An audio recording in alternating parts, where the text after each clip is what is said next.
Hello and welcome back to UAE TV channel.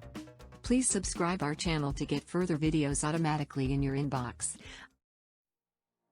The president of the Emirates said the Middle Eastern airline is set to cut as many as 9,000 jobs because of the coronavirus pandemic. It is the first time the world's biggest long-haul carrier has disclosed how many jobs will be lost. Prior to the crisis, Emirates had 60,000 staff. Sir Tim Clark said the airline had already cut a tenth of its staff but said, "We will probably have to let go of a few more, probably up to 15%. The global airline industry has been severely impacted by coronavirus, with activity all but grinding to a halt. In an interview with the BBC, Sir Tim said Emirates was not as badly off as others. But its current situation marks a steep turnaround in the fortunes of the airline, which he said before the pandemic was heading for one of our best years ever. The job cuts sweeping the wider aviation industry are fueling concern amongst Emirates staff that things might get worse. The BBC understands there is growing frustration at what they see as poor communications and transparency from the airline. At least 700 of the airline's 4,500 pilots were given redundancy notices this week, which means at least 1,200 have been told their jobs are going since the coronavirus crisis started. The cuts have been focused on those who fly Airbus planes, rather than Boeing aircraft.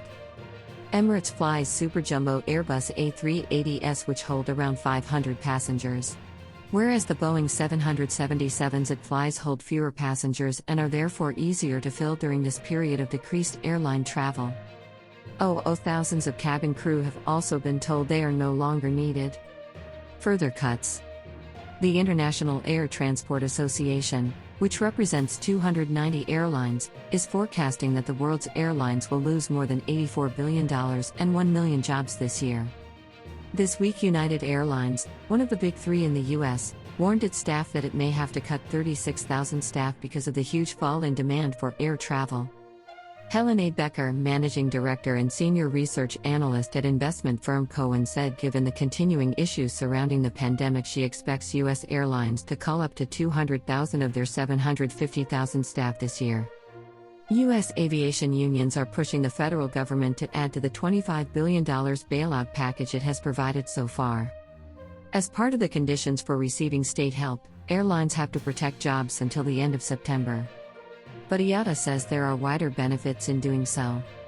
A spokesman said the scale of job cuts in the aviation sector shows the severe economic crisis facing the industry and all who depend on air connectivity. Adding that it's perfectly understandable that governments have put restrictions in place to try and keep people safe from coronavirus, but this should be done in the full knowledge of the economic and social consequences. Watch Sir Tim Clark's full interview on Talking Business with Aaron Hesselhurst this on BBC World News at Saturday 2330 GMT. Thanks for watching Universal Information and Entertainment TV. Please like and subscribe our channel for more updated videos, news, information and entertainment. See you in next video. Stay tuned.